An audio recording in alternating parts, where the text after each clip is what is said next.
Good to see you. How's it going? Good to see everybody. How we doing? Good time. My brother. We got here a extra height for you today.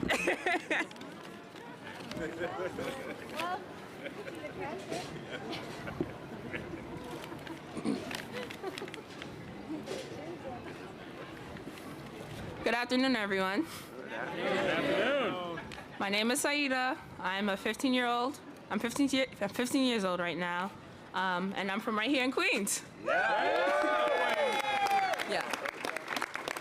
I go to high school for medical profession in Brooklyn, but most importantly, I'm a Global Kids youth leader, a strong advocate for climate justice. As a youth leader, I fight every day to encourage our leaders to start making sustainable climate policies to save our Earth.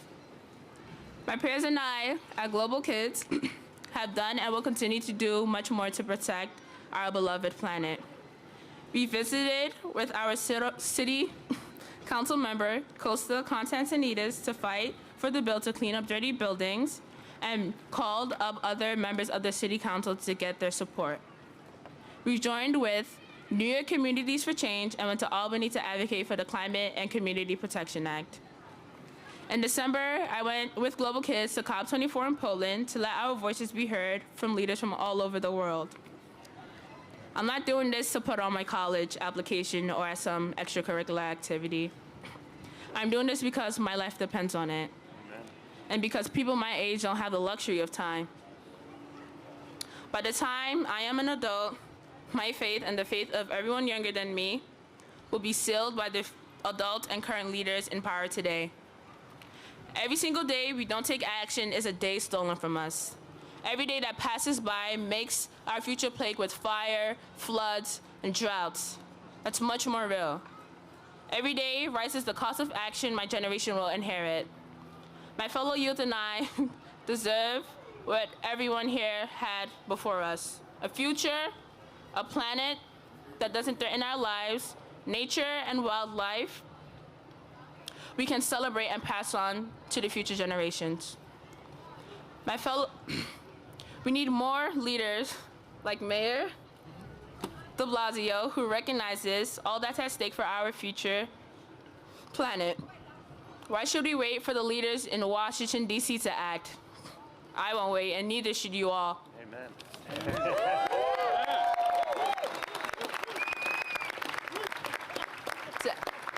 To every leader in this country who's not willing to act on climate change, please step aside so me and our youth can lead for you.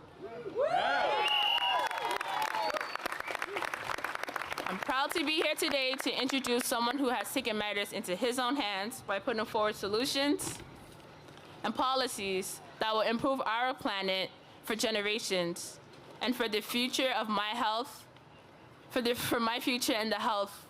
Now I'd like to use this opportunity to introduce our lovely Mayor, Bill de Blasio.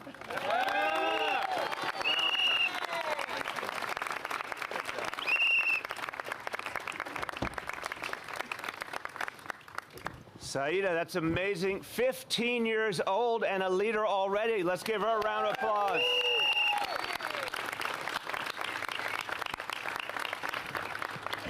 And Saida, your urgency, we can feel it, we can hear it.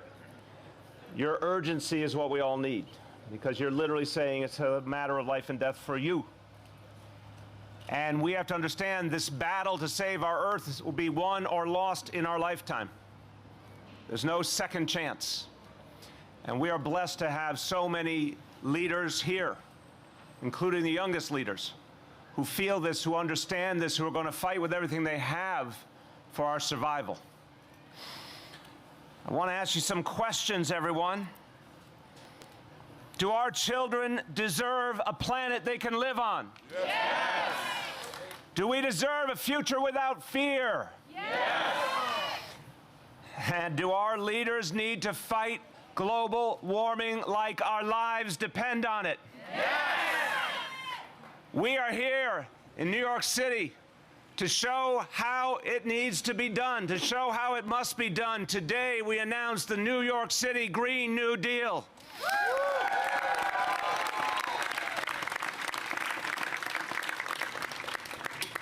On this Earth Day, we make very clear we are not waiting on Washington, D.C., because that would be to our peril.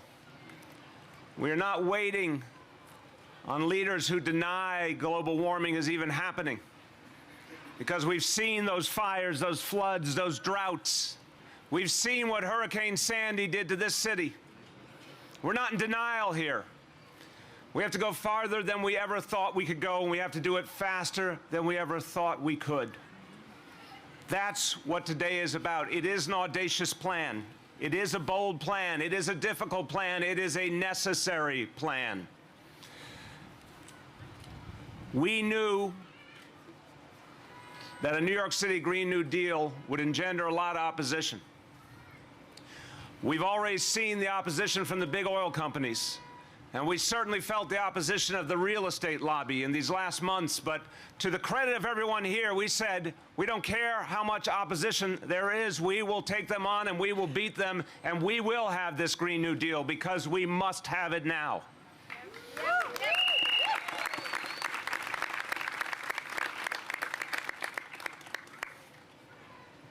We are today announcing the New York City Green New Deal as part of our One NYC 2050 vision, an extraordinary, comprehensive vision for the future of this city. And I happen to have one here. The One NYC 2050 plan, this is just the introductory book. There's 9 books total. And it talks about what this city needs to look like in 2050. But it begins with the assumption that we have to make sure we're still here in 2050, in one of the great coastal cities of the world. There's a lot we have to do to make sure that life in 2050 will be livable. And so the plan lays out what it's going to take.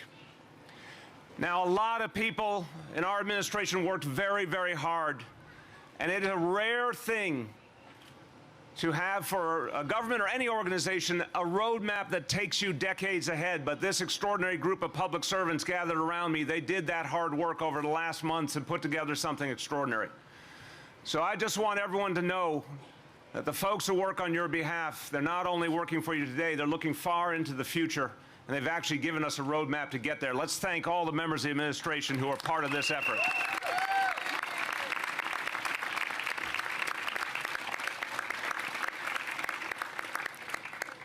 I want to thank the elected officials who have stood strong, who have taken on the opposition. You're going to hear from Costa in a minute, but I also want to thank Councilmember Donovan Richards and Councilmember Ydanis Rodriguez for their great leadership.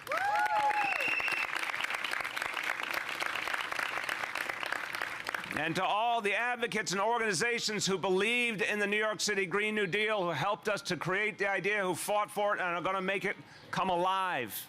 I want to thank each and every one of you. I want to thank the Alliance for Greater New York, Align, thank you. The Nature Conservancy, thank you. The Building and Constructions Trades Council, thank you. Green City Force, thank you. And most definitely, Global Kids, thank you.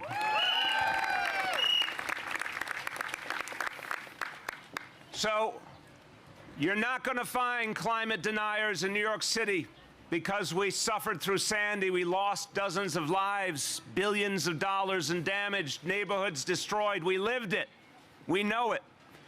And we also believe the reports, the estimates that tell us we have only 12 years to get it right. Let's be clear, we have until 2030 to start changing things fundamentally, or our lives just won't be the same. So we are not just passing laws and rules and telling people they have to do things differently. This is a massive undertaking. The New York City Green New Deal is a $14 billion effort to change things while we still can, to make a difference while we still can. A $14 billion initiative to help ensure that we can live on this earth. And one of the highlights, and we worked so closely with the City Council over years to get to this day, one of the highlights is, for the first time on the earth, the first major city on the earth to mandate that our buildings must stop emitting so many dangerous pollutants, that our buildings must be part of the solution and not part of the problem. For the first time on earth, a major city says no more. It's now law that our buildings must do the right thing for the people of this city.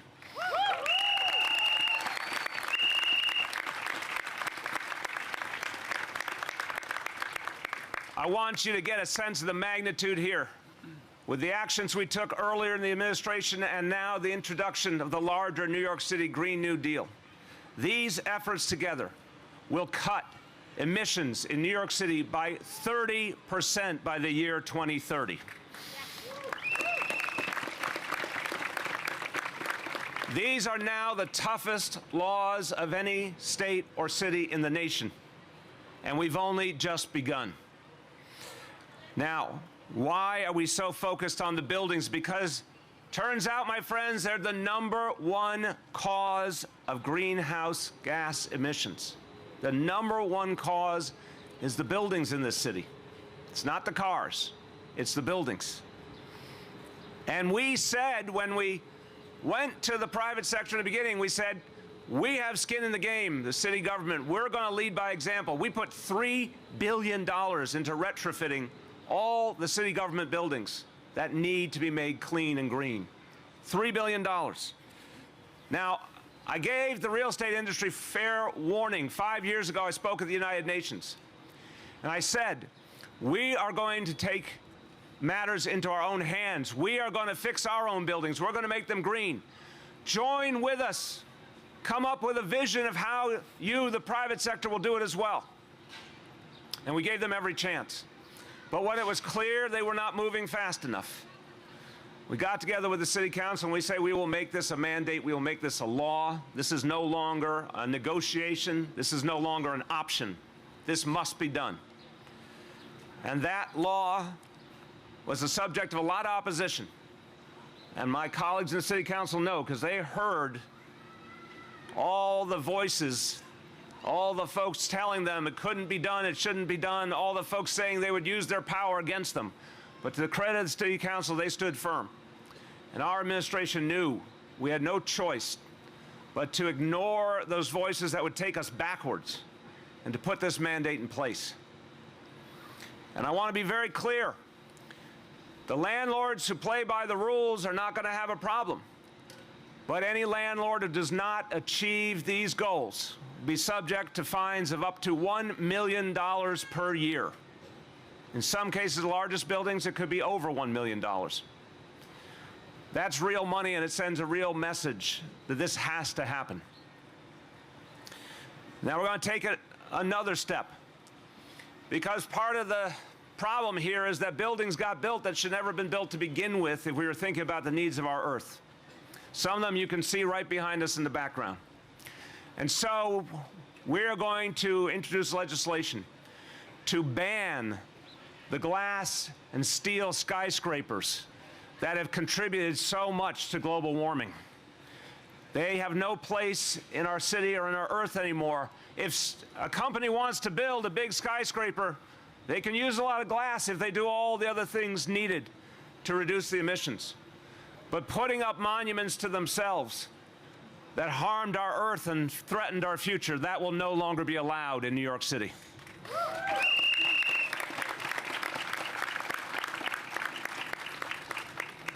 One more crucial part of the New York City Green New Deal is that we, the city government, we are going to change the way we do things. The city government of New York City, an average day, uses as much electricity as everybody in the state of Vermont. And within the next 5 years, we will convert all of our electricity that the city government uses to renewable sources. All of it will come from renewable energy.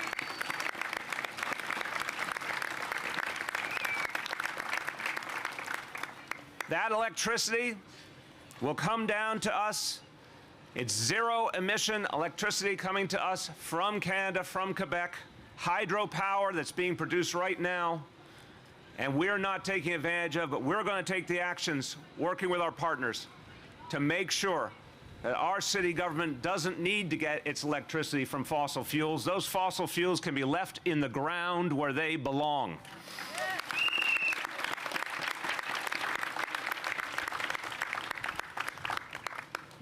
Before I turn to my colleagues and before I say a few words in Spanish, just want to make clear, why are we in this predicament? Why are young people wondering if they're going to even have a future?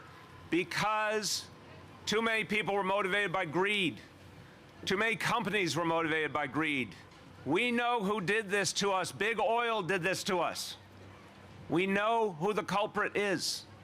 That is why the city of New York is suing 5 of the largest petroleum companies to get back in damages the money to fix what they did to this city. That is why we are divesting our pension funds of $5 billion that used to go to the fossil fuel industry but won't go to them anymore.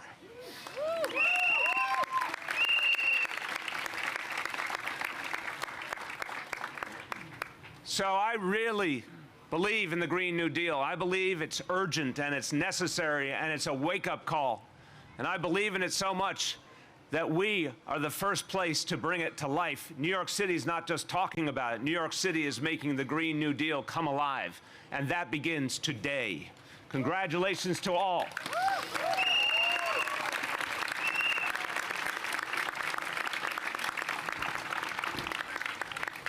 A few words in Spanish. Necesitamos dar pasos firmes y audaces para salvar a nuestro planeta del desastre del cambio climático. Por eso estamos implementando la nueva agenda ecológica, el NYC Green New Deal, aquí en nuestra ciudad. Con este plan vamos a reducir las emisiones en casi 30% en la próxima década. Y vamos a crear una ciudad de Nueva York más justa y más fuerte para todos. With that, I want to bring up one of the many, many people who put together the One NYC plan, and he led the way as my chief climate policy advisor and the One NYC director, and put his heart and soul into bringing the NYC Green New Deal to life. Dan Zarilli.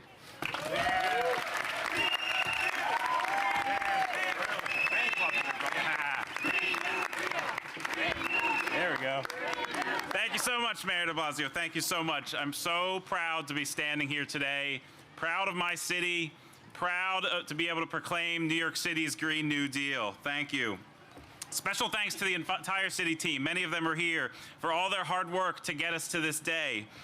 A few people deserve a special shout out. I'm just going to run through a couple quick names. Dan Steinberg, Morgan Monaco, Laura Crowshore. Can I get a round of applause here? Doug Giuliano, Adam Barron, Chigozie Akah, Sam Jung, Yusuf Khalad. Thank you for all your hard work over these months to get us to this point. To our advisory board, led by Larissa Ortiz and Jeff Sachs, thank you as well. And to the thousands upon thousands of New Yorkers who put their time and their voice into helping get us to this point, thank you for all you do as well.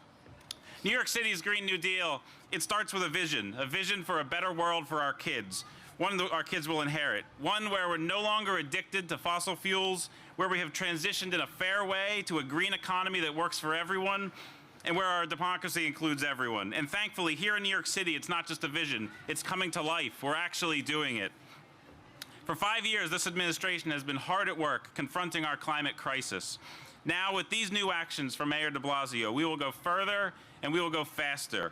What this means we're implementing new mandatory building retrofit requirements, giving building owners just 5 years to cut their pollution or face major fines. It means banning those all-glass high-rise construction until it meets the absolute highest energy efficiency standards. Securing enough clean electricity to power our entire city government on 100% renewables within 5 years with hydropower from Quebec. It also means converting every single vehicle in our city fleet to electric and renewable fuels, going carbon neutral for our entire fleet. It means expanding our solar, which we've already increased 7-fold since 2013. It means cutting our beef purchases 50%. phasing out processed meat, a major source of our emissions, implementing congestion pricing, speeding up buses, prioritizing streets for pedestrians, the list goes on, and moving to a mandatory citywide organics program across the entire city. In total, this administration will have locked in nearly an additional 30% of emissions reduction by 2030 on our way to full carbon neutrality for the entire city by 2050. That's what the science demands of us, that's what the Paris Agreement demands of us, and that's what we need to do to avoid catastrophic changes to our world. Here in New York City, we recognize that the climate crisis for what it is. It's an emergency. And also what matters most is not words, but action. With today's One NYC release, we are demonstrating to the world what a Green New Deal looks like in action and in practice. Taking on the fossil fuel industry, getting our emissions to net zero, building greater resiliency citywide, and creating an inclusive economy to make sure all New Yorkers have a fair opportunity to thrive. These are not easy things to do. They are necessary things to do, and we're not backing away from it if we want to secure a livable future for the next generation. New York City's Green New Deal has already begun. It's the antidote for what ails us in this world, and I'm proud to be a part of it. Thank you very much.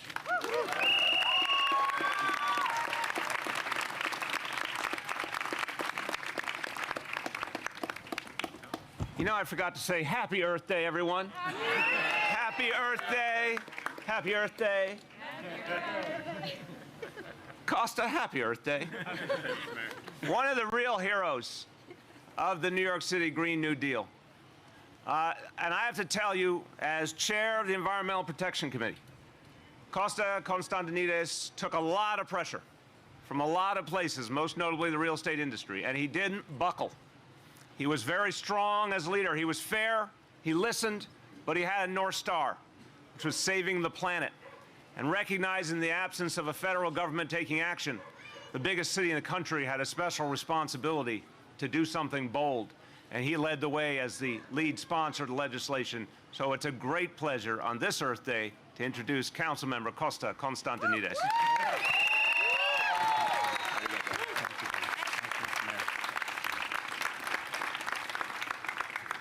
All right. Mr. Mayor, happy Earth Day to you as well. Happy Earth Day, everyone. Thank you, Mayor de Blasio, for your steadfast leadership and commitment to making sure that we can build a greener and cleaner New York City for the 21st century. You know, I have a 9-year-old, and yesterday we were walking on Astoria Park, because I represent here in Queens, and we were showing him the buildings. And we were like, all these buildings you see here have to change now. And he wrapped his mind around that. Because I know when, in 2050, he'll be the age I am now. We're just borrowing this planet from Sahida and our children, and we have to make sure we're good stewards. So thank you, Mr. Mayor, for making sure that future comes to be brighter for them. Thank you.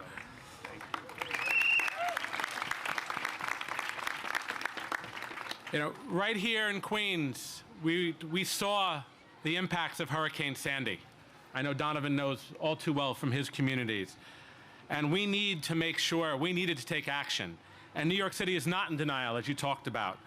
We're already starting to see sunny day flooding here in our city. We're already living in climate change. We're seeing more heat-related illness, more asthma, more flooding. We know we have to act. And this legislation had to happen because we had to get there. We hear the climate models, about 2,100, hearing over 100,000 climate refugees in the tri-state area. Then we also hear from the deniers who tell us we should slow walk, that we're going to be okay, that we should just, you know, it might cause cancer. We need to do better. We owe our children better. Our city owes us better. And we say a message this Earth Day to the federal government and to Trump that we're not in climate denial here in New York City. We will act.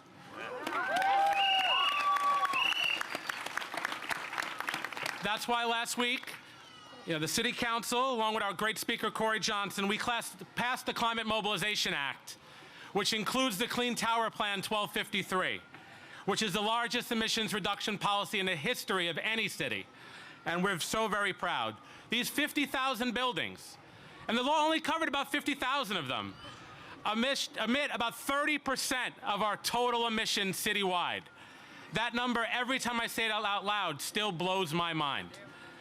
It's the equivalent of taking almost about 800,000 cars off the road. And that's just one bill. We also passed legislation that Big Alice, which we can see from here, our city coming up with a long-term plan to close our gas-powered power plants, that we have a Green New Deal and a renewable New York City here for our future. We have a unique opportunity to reimagine how we should work and live in the 21st century and how we should power a city. This legislation is a step forward for a cleaner, greener, renewable city. For too long, these plants have been in environmental justice neighborhoods. Our most vulnerable have breathed in air with so many pollutants. It is now time on Earth Day that we change that paradigm. We can create good green jobs. So thank you, Mr. Mayor. Thank you, everyone here. I want to shout out Mark Chambers, particularly on your team. I feel we talked, we've become family over this. But thank you, Mr. Mayor. And, we've heard the models. It's either the Mad Max or the Hunger Games in the year 2100. We reject both of those. We choose path C, which is a clean, renewable New York City. Thank you. Thank you. Well done. Yeah. And, by the way, I just wanted to shout out Henry Garrido as well. DC 37.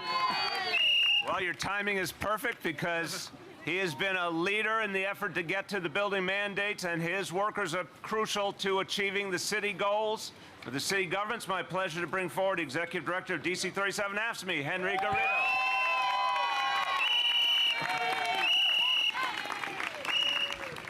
Thank you, Mr. Mayor. Happy Earth Day to all of you.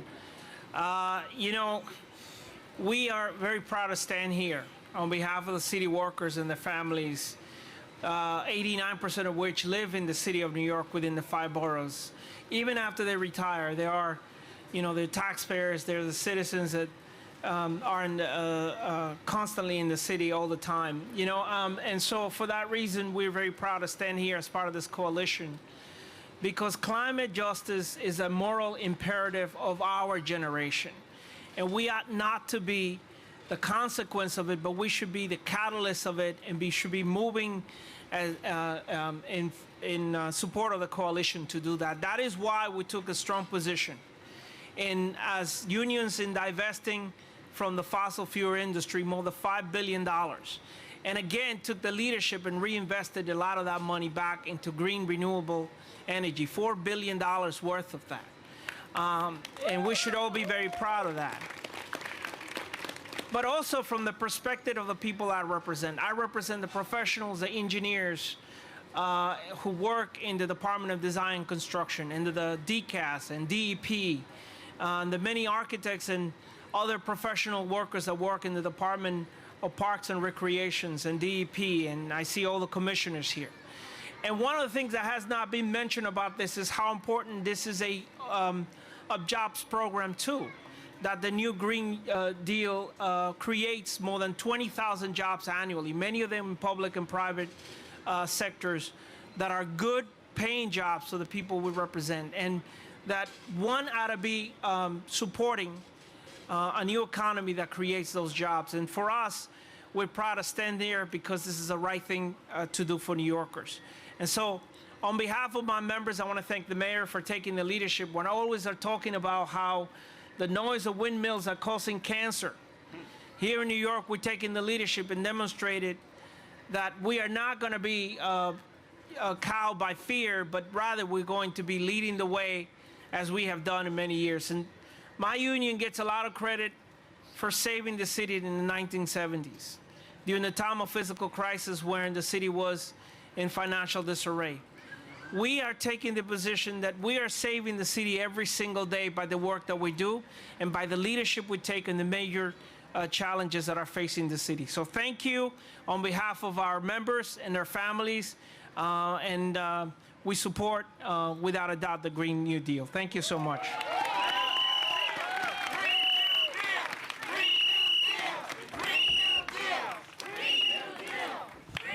And I want everyone to appreciate that when we said it was time to divest from fossil fuels, to take $5 billion away from the fossil fuel industry, we needed our labor brothers and sisters to stand with us. And one of the strongest voices leading the way for all the labor community was Henry Garrido. Thank you for helping us to achieve that goal, Henry. Okay, we're going to take we're going to take questions on the topic of the New York City Green New Deal and One NYC, and then we'll switch to other topics after. On today, yes. Mr. Mayor, Cranes reported this morning that the building emissions law has numerous exemptions for everything from churches to single-family homes to hospitals, NYCHA housing complexes, and that the weight of that will fall on market rate condos and co-ops. I mean, why is it fair to saddle, homeowners in New York City who own co-ops and condos with the cost of this while exempting so many buildings if this is such a existential threat? So I respect Cranes, but I don't think they got the picture right from what you're saying. I haven't read the article. And Dan, Mark, Dom Williams, one of you will come up, or multiple will come up to help me, but I'm going to start with the big picture. We explicitly put in place for these 50,000 buildings. So these are all the largest buildings in New York City, buildings of 25,000 square feet or more. So first, I want everyone to understand there are buildings that will be treated differently, but the ones that are treated to these particularly high standards are those biggest buildings. And we said we will help if they need help to get it done. We'll provide low-interest loans. We'll make it easy for anyone who wants help. But we don't expect costs to be passed on because that help is available, and my colleagues can go into greater detail. On the question of the different categories, we did see a difference, for example, in what a hospital does than what a private sector building does. But we asked everyone to contribute, all in different ways. Some, because of the nature of their work or their mission, can contribute in a different way than a building that's part of a profit-making enterprise. So we're being very clear. We are asking the private sector to step up, but we're doing it in a way that gives them time to make the adjustment. We're going to give them support along the way. And by the way, when they make those retrofits, they save money. They get to keep that money. So I think it's very balanced. Anyone want to add on any of the nuances? I think it's good. I'll just add. That's it. You want to add? Yep. Okay, Mark Chambers. Whoop. I'm going to give you more height, Mark Chambers. I'll take the height. Good afternoon. I just wanted to say there are no exemptions. So just what the mayor alluded to, buildings that are houses of worship, hospitals, affordable housing, those still have requirements under this law, and they're less stringent than some of the other buildings, but there are no exemptions for large buildings. Buildings over 25,000 square feet are going to be part of this and will contribute towards the energy and emissions reductions needed for the city. What kind of rules are they subject to? So in this bill, NYCHA is moving towards a 40% reduction by 2030, and I'll also add that the city buildings are also included in this bill, and their target is more strenuous than the private sector, pushing towards a 50% reduction by 2030. Very good, Mark. And one other point on that. Whenever we do the Rad Initiative with NYCHA, where we're redoing buildings, we're going to be doing the energy efficiency measures, and that is for right there 60,000 plus apartments. So that's about a third of NYCHA on its face. So that implicitly will involve energy retrofitting. Rich. Mr. Mayor, do you feel as though you are ahead of the announced Democratic candidates in terms of the environment? What a trick question. Oh my God, I'm so confused by that question. That was good. Nicely played, Mr. Lamb. I'm not here to compare with other leaders, but I can compare with other cities and states and countries. We're the first major city on the earth to have these kind of building mandates. And we are taking the very noble idea of the Green New Deal and making it come alive right here, right now. So New York City is doing something very special. New York City is way ahead of the curve right now, but let's keep it to that level as opposed to talking about individuals. Go ahead, Anna. Don't you think that as mayor of New York City, you should lead by example in terms of cutting back on your own personal emissions and your own carbon footprint? And I guess, how do you We've talked about this a lot of times. I'm not going to go over it again. Thank you.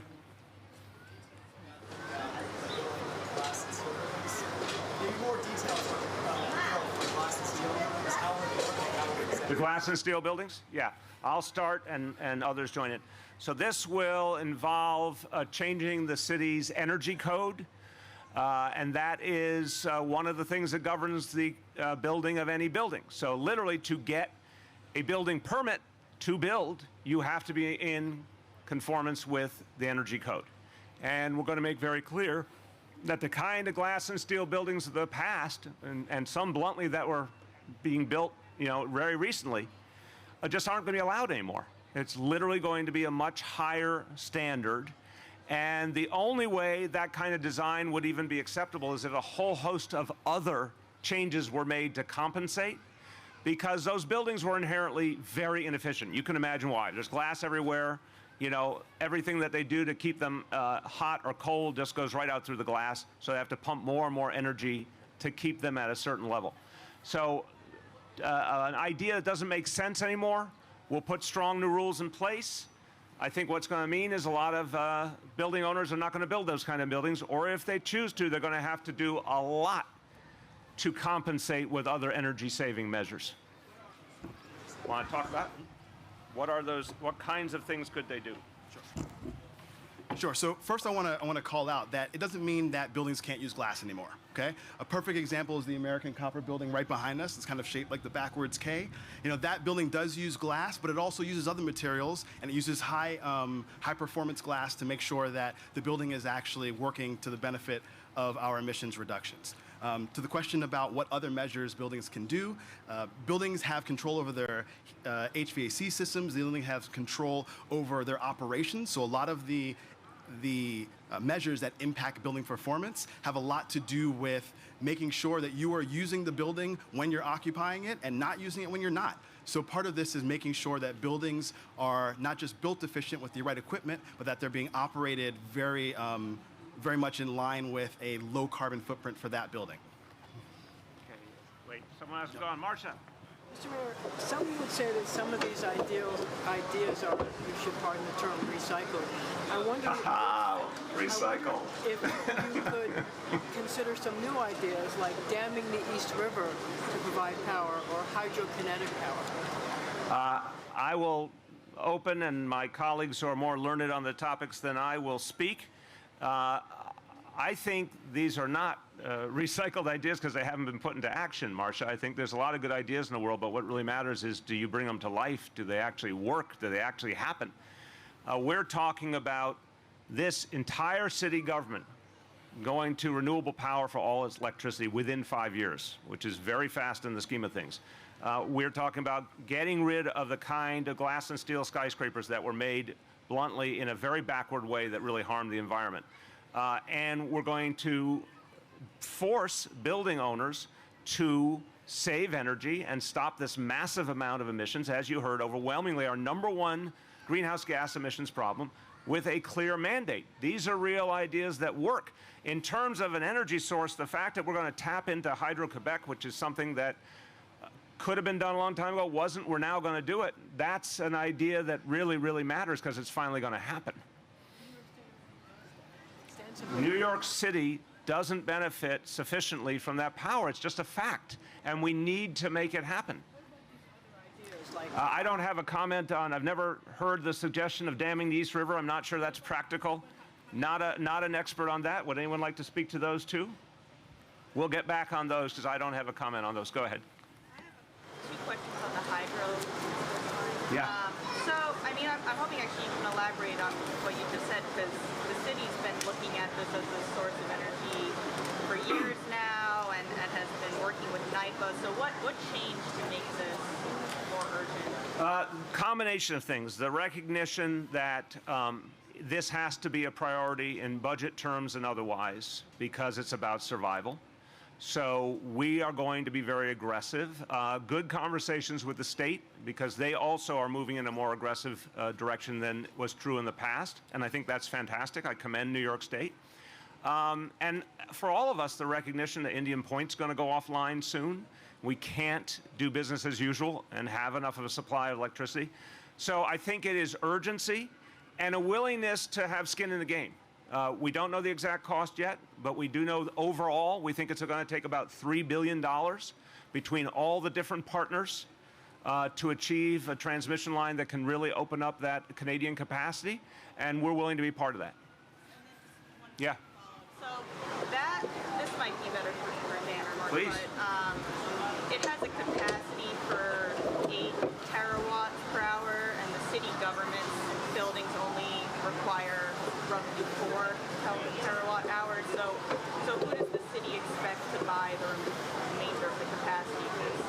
Because they've said that they would want contracts for the entire capacity. Sure. So I think that one thing to pay attention to is that we know there's additional capacity north of the border in Canada.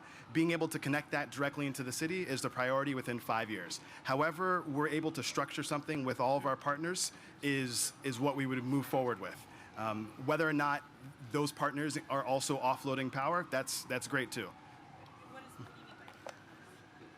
Just what the mayor outlined is that all the partners that it would take to be able to access the power. Yeah. Utilities, private sector, it's going to be a group effort, but the city is going to be front and center in that, and we'll have skin in the game, as I said. Okay, let me get some other folks in. Yes.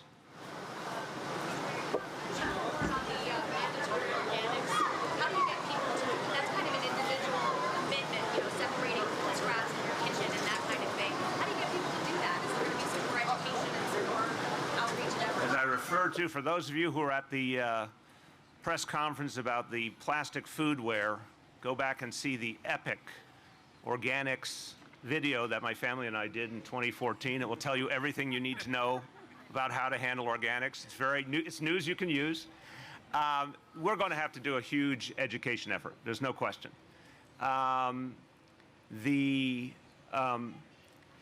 The fact is, to get to mandatory organics collection citywide will be a legislative process. So there'll be hearings, there'll be a real discussion of what it's going to take and how it's going to work, and there's real issues to address. But we know it's crucial if we want to stop sending so much to the landfills, which is bad for the environment, which takes up a lot of energy, which costs us a lot of money. This is the kind of change we have to make. Now, I think what you'll find is that more and more people are conscious of the need to change, and they're going to be willing to. But it will take time, it will take education. We'll have to make it as simple as possible. It won't happen overnight. But we think that's, in the end, the best way to get there. Way back. About the glass buildings, is there a ban for more of those buildings get built? Is it an actual ban? The reason I'm saying ban is to emphasize the point that if a company came in, a landlord came in with the exact same kind of design that they have come in with in too many cases in the last just few years, it would be rejected and they would not be allowed to build, period.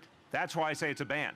You literally will not be physically allowed to build the kinds of buildings that have gone up even recently in this town. Now, there's good examples, and Mark pointed out the copper building. The buildings at Cornell Technion are built to much higher standards, which is a good example that you can have, a modern skyscraper that works. But honestly, even some of the recent ones built in this city don't meet appropriate standards, and those will no longer be allowed. What are the recent ones? Can you give us a couple examples? We'll get you some examples, but some of the ones at Hudson Yards actually are examples of the wrong way to do things. Referring to the super talls and the loopholes they used to be able to build as high as they have, how will this affect the ones that have just gone up? Are you referring to the future prospect of other super talls? So let me separate and say we can talk more about super talls later on if you want, but I'll just say we want to look. The super talls are doing nothing for the city of New York. They are not helpful. We are going to address them in a number of ways, starting with the new regulations that are coming forward on the quote-unquote void issue, but there's more to come because they have something that I don't think contributes to New York City. But in terms of those buildings and how this new law with the retrofits affects them, want to speak to that? Give the example of a super tall and what happens under the new retrofit law. Right. So like any other building over 25,000 square feet, they would be required to annually report their carbon intensity. And if it exceeds for that building type, then they will be fined. Okay, who has not gone? Way back. Which mandates go into effect when? Yeah. So there are currently two thresholds. So the first is 2024. So that is a slightly higher target to catch the top 20% kind of worst emitters. And then 2030 would be the secondary target to capture the rest of the buildings that need to be retrofitted. Okay, who has not gone? Melissa.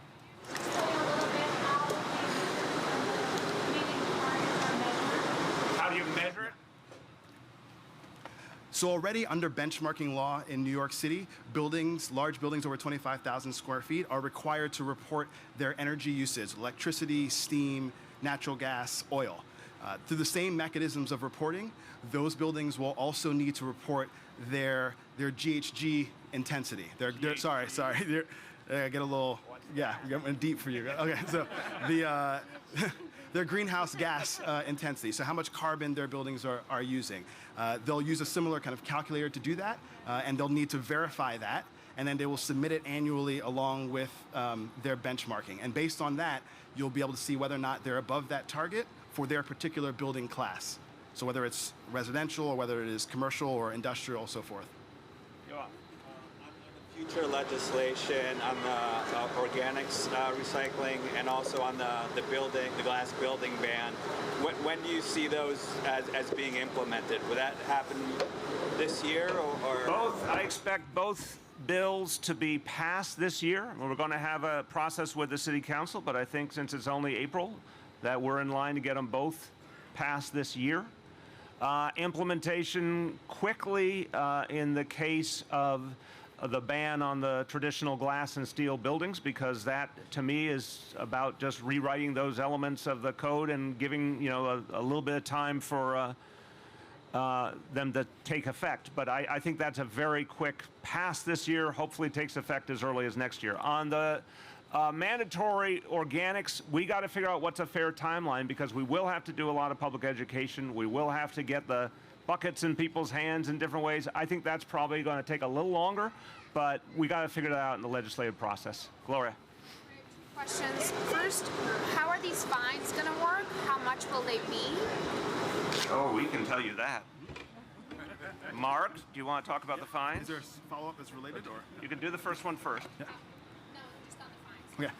So the fines are developed to be pricing out the carbon per ton. So that's the way in which the fines are developed. They are structured to be commensurate with the amount of work a building would need to do to retrofit. So they're meant to be an incentive where you can pay the fine or you can do the work and benefit from them and have your building benefit and your tenants benefit from a better performing building and save money over time. So if I don't retrofit my building, what kind of fine am I looking at? So it depends on how bad your building is performing and how far above the cap it is. And based on how far above it, there's a calculation in which you may, if you're a large building, you might be fined up to, as the mayor said, over $1 million. You may be just a little bit over the cap, and it may be a couple $1,000s. And a lot of the measures depend on how your building is performing, but it also gives the owners flexibility to address those in various ways, depending on what's better for their capital cycles, what's better for their financing cycles.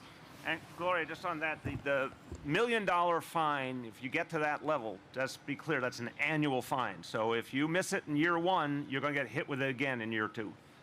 Go ahead. I wasn't clear on the exemptions that you discussed at the beginning. So are there exemptions for... There's not exemptions the way it's being portrayed. Right, So they're not exemptions. So everyone has a job to do, everyone has a role to play in this. What I mentioned is with affordable housing, with houses of worship, and with hospitals, they are unique type cases. And as the mayor defined, they have slightly less stringent targets.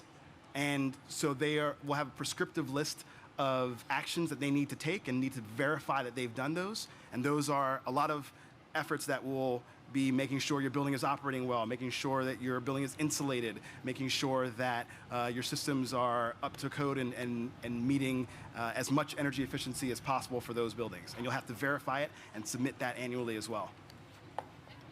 Can I just ask you, if I'm not mistaken, I think a version of these bills has been in the council, even in the previous council, and they didn't really move.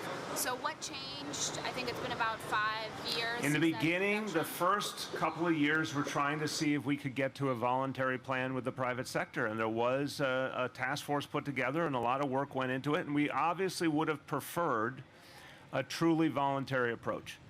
But, you know, again, I warned people back at the United Nations in 2014 that if that didn't happen in a reasonable period of time, we would move to the mandatory approach. The construction of that approach took an immense amount of work. It's very technical, it's very complex, and we had to make sure it legally passed muster and it was viable, doable, and would have the outcome we wanted. Because it's one thing to build a regulation like this, we had to believe it would work and it would change behavior. And a lot of stakeholders were consulted along the way. So there was a reason we went in those 2 steps. In the end, we did what we had to do. Okay, who has not gone? Anyone not gone yet? Okay, people have gone. Go ahead, Anna. Just a Oh, I'm sorry, missed you back there. Anna, then you. 2 questions. The first, you guys keep saying within 5 years, but in the press release it says 2030, so I'm a little confused. Well, we have 2 different concepts. The within 5 years is the first element of the building mandate. Within 5 years is the use of renewables for our electricity for New York City. So both. That's the second phase. So there's 2 phases. They'll go over it with you, but there's 2 phases. The law has a first trigger in 5 years, a second trigger in 10 years, but you have to start performing within the first 5 years.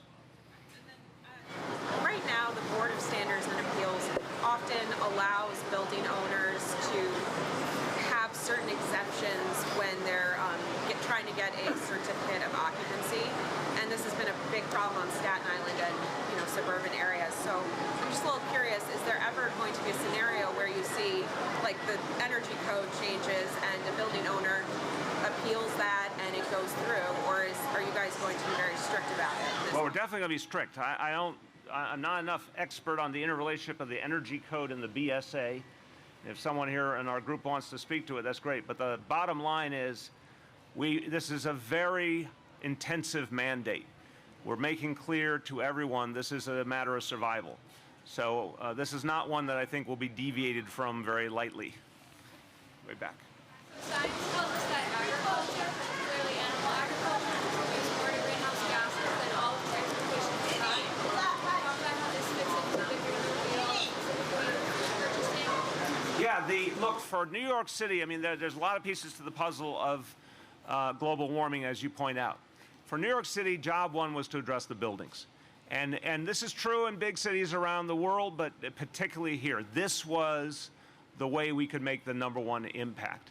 But we also have been addressing the issue of food, which is why you see in the One NYC plan that the city is going to reduce its purchases of beef as a part of the solution. Marcia. Mr. Mayor, do you think that supporting the Green New Deal will help raise green for your presidential campaign? Marcia, we are here talking about a government policy that's been worked on for 5 years and has come to fruition. It's going to make a huge impact for the people in New York City, but I also think it's going to be a model for this country and all around the world. That's what this is about. That's all this is about.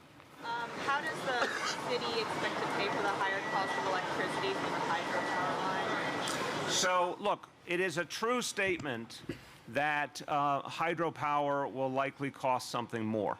What I said to you earlier is the answer. We recognize that this will be a budget commitment. Obviously, our job is to make that cost as low as possible, and we won't know until we get there. And, we're going to have a limit on what we're willing to pay as per usual. But if it costs somewhat more, it's worth it, is my view. We have to address global warming, and we don't have the benefit of a national government leading the way. So, we're the biggest city in the country. We're the largest metropolitan area in the country. We have to do something fundamental. And I can't think of anything that's better to spend money on than saving the earth. That's the bottom line. Sorry, one more on Please. the organics. So will you be rolling out the expansion of the voluntary collection program this year and committing funding to that as part of this effort to make it mandatory? Well, look, we are clearly trying to figure out a long-term plan that will make the organics effort work, and everyone knows it's been challenging so far. That's why we've turned to the notion of a true citywide approach and a mandatory approach. As I say, it's going to take real work with the council and a lot of talking to people over the city to figure out how to make it work. What's happened so far has been a good effort, but we know it hasn't achieved what we had hoped in some ways, and so we decided to go in a new direction. Rich. Mr. Mayor, will the new Green Deal retrofit... Green New Deal, Rich. Come on. I like your green tie, though. I want to commend you. I'll give you a point back for being sartorially correct today. Will this deal That's very good. and its retrofit requirements Will it? and its retrofit requirements force the reduction of greenhouse gases from Trump Towers? Oh, Trump Tower it's equal opportunity. They're going to be treated like everybody else. So my expert will confirm that. Are they over 25,000 square feet, Mark? Yes. Okay, our expert panel has weighed in. Rich, the answer is yes. Given the stance of, Mr. Trump is poetic taking in regards to the environment. Rich. Why would that bring a special joy to all of us? No, it is fair is fair. And, maybe he'll learn a lesson from it. Because he's kind of chintzy with his money, so maybe he'll learn a lesson with it. The plan focuses heavily on reducing building emissions, but is there a way to be bolder in terms of reducing car exhaust? Not you personally, but whether not rebuilding the BQE or creating more pedestrian plazas besides Lower Manhattan? So we're definitely looking going forward as to changes we might make based on a lot less car usage. We certainly believe congestion pricing will reduce the amount of cars being used and better mass transit even more. We're going to, in the process with the BQE, look at a lot of options, for sure. But I think at the same time we have to be careful not to assume that car usage is going to change immediately, and in some cases we have to accept that we need the capacity we need, and that's going to be a big part of the BQE discussion. So the idea is in the mix, yes, but I don't think it's time yet to be able to say exactly how much car reduction we can anticipate. Do you anticipate the beef reduction taking into Dan or Mark? I believe it's slated for by the end of this calendar year. Okay. Okay, on this New York City Green New Deal, any other questions from media? Yes. Population of Vermont is about 400. How do you think you're applying a standard that just doesn't protect New York City? No, I think you might. I'm not sure you can hear me out there, so I'm going to try it again. Well, I was just trying to give a comparison. I think they have more population than that, but the point is we're talking about the city government's usage, not the whole people of New York City, just city government operations, just the electricity we use each day is as much as everything that happens in Vermont in a day when it comes to electricity. I was just trying to give people a sense of the sheer magnitude. That's all we're saying. But do you think sending a message to some businesses No, we absolutely believe they can meet it, and that's my point, that the city of New York is meeting these standards ourselves. We went first. We led the way. We didn't ask people to do something that we weren't willing to do ourselves. And there was a lot of dialogue with the business community on how to do this, and a lot of their ideas were respected and integrated in. But the need for stringent mandates was non-negotiable. There's too much at stake. So we listened on better ways to do it, and we listened to ideas about what would be practical, but where we weren't going to bend is we must get the result. And if we don't get the results, there will be real fines. Okay, last call on New York City Green New Deal. Going once, twice. Okay, before we move on, I just want to ask everyone, before you move on, Donovan, that means you. Before you move on, everyone, just a serious topic for everyone. We saw a really particularly horrible, grotesque incident in Sri Lanka, and we're all pained that we see these attacks on houses of worship. This is one of the worst we've ever seen, such a horrible, premeditated attack on people worshiping on one of the holiest days, or the holiest day of the year. And our hearts are with the people of Sri Lanka, and our prayers are with the families of those who are lost. And New York City, we know too much about terrorism, and when we see these kind of horrible attacks, we all feel it here. So I just want to ask everyone for a moment of silence for the people of Sri Lanka.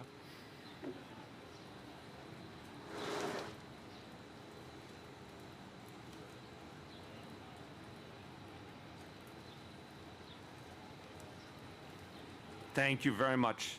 Okay, other topics, media, other topics, yes. Oh wait, I'm sorry. For all these people who've been standing so long, I think you stood up for the environment today. Happy Earth Day. You can go now. What's that?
like. That's the word you're looking for.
Okay, everybody good?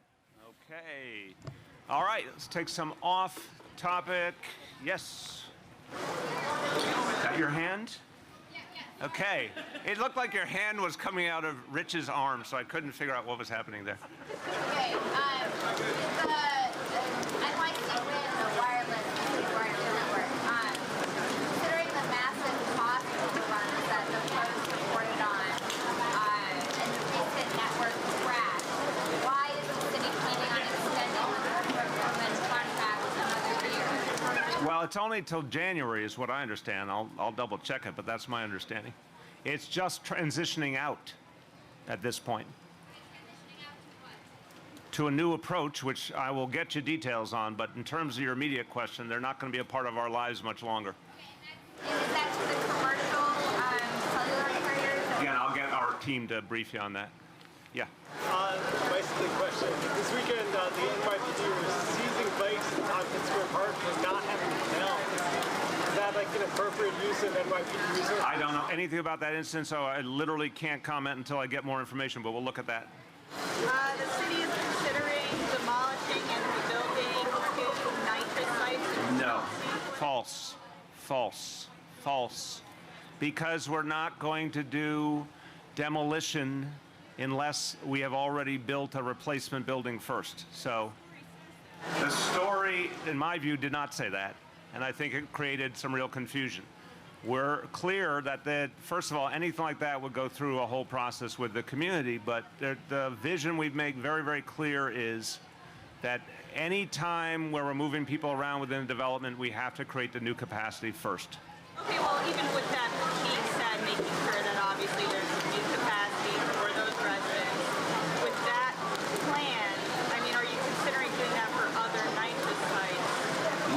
The bottom line is the plan that we put forward, the NYCHA 2.0, makes clear that we intend to do the Rad program, which involves fixing developments from within. So you move people around within the development to do that. It's already been done in New York City effectively. That's 60,000 plus units. And we're going to do development of new buildings on NYCHA land that will include affordable housing as part of them. We have to figure out, while simultaneously in a lot of cases fixing the surrounding buildings with the proceeds we get. So every situation will be individual, but I want everyone to be really clear. Anything like that's going to be very public, and we only act when we have the capacity to ensure that people can stay on the site while we're building new things. Go ahead, Anna. Where is the city on its review of the NYC wind system going dark? And do you agree with Councilman Richie Torres that DOI should probe that Northrop's Grumman review will be done by the end of the month and will be made public. I don't believe from what I've seen that this is a question that is a typical DOI question, but you know, I may need to hear more to be convinced of that. But the bottom line is we had a breakdown. We're going to get down to the bottom of why it happened, and we're going to be public about it. Go ahead. Mayor, when did you first learn that DOI had substantiated conflict of interest violations against you? Just not going into that. I've talked about it many times. Take any issue with the finding? Again, not going to talk about it anymore. I've said that very clearly. What else? Yes. No, the report is inaccurate. The discussion, well, I don't even know who had the discussion and what they said, and then it's been relayed by someone else. It's just the information's clearly gotten garbled. There's not any part of our plans for NYCHA where a building will be demolished unless a replacement is already built. So I just referred now to the Rad Initiative. In the Rad Initiative, buildings are rehabbed and people are moved within the development as they are rehabbed. And then separately, we're going to be doing additional development on NYCHA sites, including affordable housing. But we would only, if someone needed to be moved as part of fixing their building, we would only do that when a new capacity was available on site. Obviously, our goal with the development is to bring in a lot of money that then can be used to fix the surrounding buildings. But we want to do it in such a fashion as to keep people on the site while we move them around and ultimately fix everything. There's not a specific plan. We're looking at different ways to approach it. It's one site we definitely could see the ability to do more with, but we don't have a specific final plan yet. Can we get an update, two things. Can we get an update on the numbers as it pertains to the measles outbreak?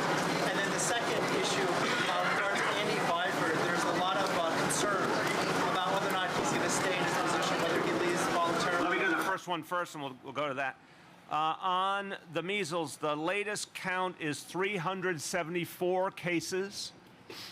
And as you may have heard from the other day, we have 4 schools now closed down, and they will not be reopened unless they can certify that all the kids are vaccinated.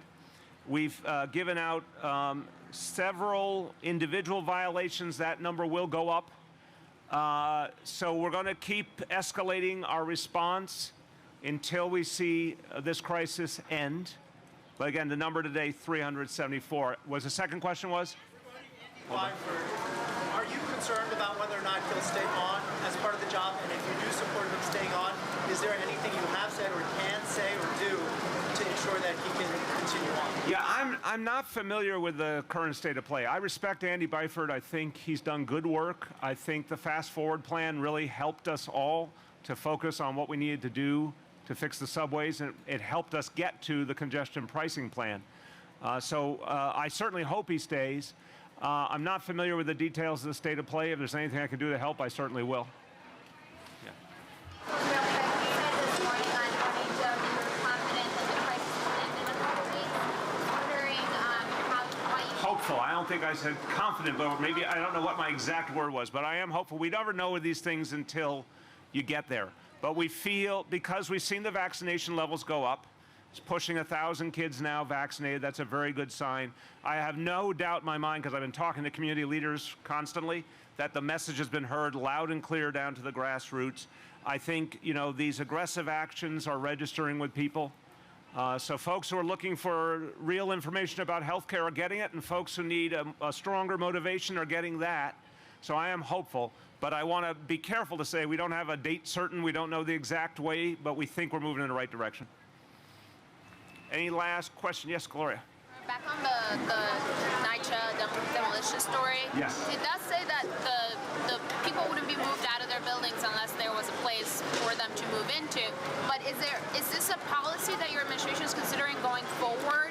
This kind of approach to demolish a site in order to rehab it if you can get another building? So the reason when I saw the articles, I felt they really were misleading, suggesting that we would demolish a building and then tell people, oh, you can come back one day, which is what was done in other places and often failed miserably. So we were explicit from the beginning, that's not what we're going to do. When we announced NYCHA 2.0 several months ago, the whole idea is that this work has to happen on site through RAD, or if you're building new affordable housing on the site, And then you say, okay, we've got this new money that came from the development. We want to fix all the buildings around it. Clearly, to fix buildings in some cases, you have to move people someplace else. So it's somewhere else within the development. That could also include the new affordable housing. So that gives us a potential option there. But all this, this was a policy obviously announced a few months ago. You're going to start to see specific examples coming forward. But the only thing I'm comfortable with is if people can stay in their same development while any rehab is happening. Buy-in on that from the local officials? My understanding is that Corey, who represents that area where the housing complex is located, is not on board. Have you been talking with officials? Again, we don't have a specific plan. That's where, I felt the reporting suggested a level of specificity that didn't exist and wasn't accurate about the details. There is not a specific plan. We're looking at different options. We're going to be talking with local elected officials, but it's all consistent with NYCHA 2.0. That's my point. Last call, going once. Twice. Everybody get dry. Happy Earth Day.